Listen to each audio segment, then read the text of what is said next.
நாமக்கல் மாவட்டத்தில் தேசிய கால்நடை நோய் தடுப்பு திட்டத்தின் கீழ் கோமாரி நோய் தடுப்பூசி முகாம் கடந்த 2ஆம் தேதி தொடங்கியது. இதில் 2,98,400 கால்நடைகளுக்கு கோமாரி நோய் தடுப்பூசி போடும் பணிகள் தொடங்கப்பட்டன. அல்லாளபுரம் பகுதியில் நடைபெற்ற முகாமை மாவட்ட ஆட்சித்தலைவர் திருமதி துர்காமூர்த்தி தொடங்கி வைத்து பார்வையிட்டார். இந்த கிராமத்தில் தொடங்கப்பட்ட 7வது சுற்று முகாமில் மாவட்ட ஆட்சியர் திருமதி துர்காமூர்த்தி கலந்து கொண்டு தேசிய கால்நடை நோய் தடுப்பு திட்டத்தின் கீழ் கால்நடைகளுக்கு கோமாரி நோய் தடுப்பூசி முகாம் நடைபெற்று வருவதை பார்வையிட்டு ஆய்வு மேற்கொண்டார். இம்மாவட்டத்தில் தேசிய கால்நடை நோய் தடுப்பு திட்டத்தின் கீழ் 7வது சுற்று கோமாரி நோய் தடுப்பூசி முகாம் ஜூலை 2ஆம் தேதி முதல் 21 நாட்கள் நடைபெறுகிறது.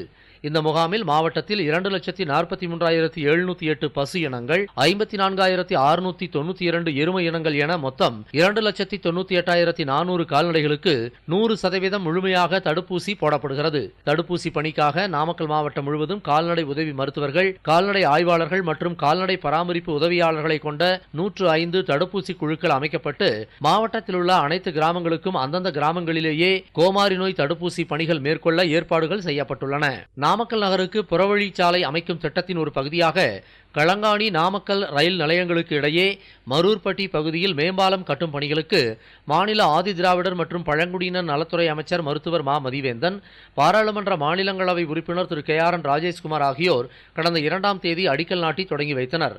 அப்போது செய்தியாளர்களிடம் பேசிய மாநில ஆதிதிராவிடர் மற்றும் பழங்குடியினர் நலத்துறை அமைச்சர் மருத்துவர் மா மதிவேந்தன், நாமக்கல் மாநகரில் போக்குவரத்து நெரிசலை கட்டுப்படுத்தும் வகையில் திருச்சிராப்பள்ளி, மதுரை போன்ற மாநகரங்களிலிருந்து பெங்களூர் செல்பவர்கள் நாமக்கல் நகரத்திற்குள் நுழையாமல் சுற்றுவட்டப் பாதையை பயன்படுத்தி செல்லும் வகையில் சுற்றுவட்டச்சாலை 4 கட்டங்களாக அமைக்கும் பணிகள் நடைபெற்று வருகின்றன என்றும், முதல் 3 கட்டப்பணிகளுக்கு 194 கோடி ரூபாய் ஒதுக்கீடு செய்யப்பட்டு நாமக்கல் புதிய பேருந்து நிலையத்திலிருந்து சேந்தமங்கலம், துறையூர், திருச்சி ஆகிய சாலைகளை இணைக்கும் வகையில் சுற்றுவட்டச்சாலை 3 கட்டப் பணிகள் ரூபாய் 194 கோடி மதிப்பீட்டில் 90% நிறைவடைந்து விட்டதாகவும் கூறினர்.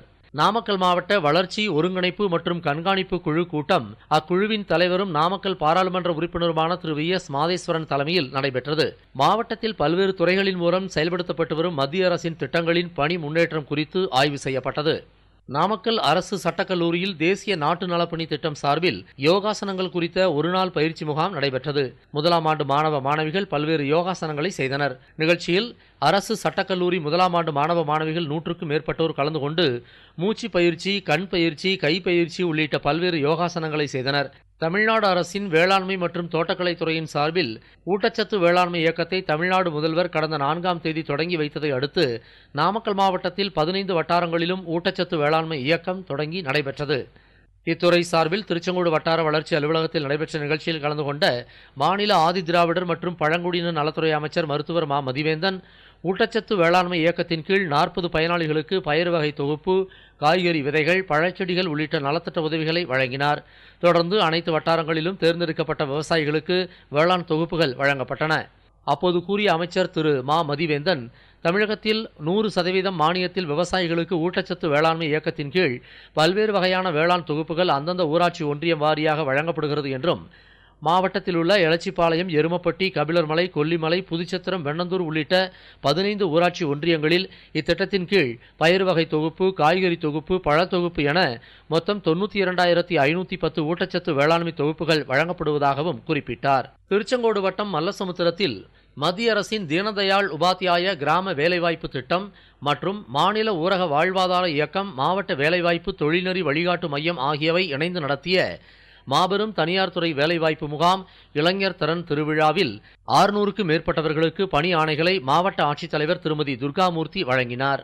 கொல்லிமலையில் ஆகஸ்ட் மாதம் 2 மற்றும் 3 ஆகிய தேதிகளில் அரசின் சார்பில் கல்வில் ஓரி விழா, சுற்றுலா விழா மற்றும் மலர் கண்காட்சி ஆகிய விழாக்கள் நடைபெற உள்ளன. இதனை முன்னிட்டு விழா நடத்துவது தொடர்பான துறை சார்ந்த அலுவலர்களுடனான ஆய்வுக் கூட்டம் நாமக்கல் மாவட்ட ஆட்சியர் அலுவலக கூட்டரங்கில் மாவட்ட ஆட்சித்தலைவர் திருமதி துர்காமூர்த்தி தலைமையில் நடைபெற்றது. மத்திய அரசின் வருடாந்திர தூய்மை கணக்கெடுப்பு பணியில் சிறந்த தூய்மை பணிகளை மேற்கொண்டதற்காக நாமக்கல் மாநகராட்சிக்கு தூய்மை நண்பன் விருது கிடைத்துள்ளது. புதுதில்லியில் நடந்த விழாவில் இதற்கான விருது நாமக்கல் மாநகராட்சிக்கு வழங்கப்பட்டது. மாநகராட்சிக்கு இதுபோன்ற விருது கிடைத்துள்ளது தங்களுக்கு மகிழ்ச்சியாக உள்ளது என நாமக்கல் பொதுமக்கள் தெரிவித்தனர்.